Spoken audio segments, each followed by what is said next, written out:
Was there a Grenfell government cover-up?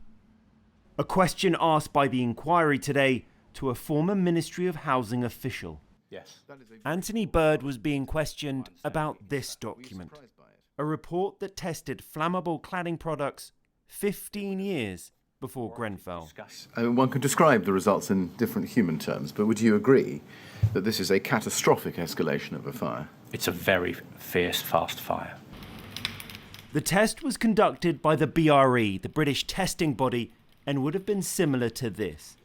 So as far back as 2002, ministers and civil servants knew of the speed fire would spread on flammable cladding. Were you alarmed when you saw the results? It would have focused my attention, yes.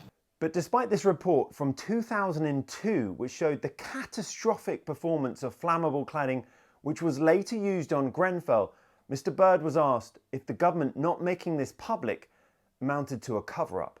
These two reports and the data from this project have never, before this inquiry began to investigate, been released into the public domain, have they? No, they have not. Do you know why that is? From my perspective, I didn't realise that they hadn't been published, but I agree they should have been published. Yes. Given the fact that not publishing it was unusual, was there a cover-up? No, there was not, sir. How do you know? But from my perspective, sat here today, there was no cover-up from my perspective. Right. See, some people looking at this might think that the government had deliberately covered up the test results showing that ACM panels with a Class 0 badge performing disastrously at height was covered up, and the government let them be used at height for another 17 years.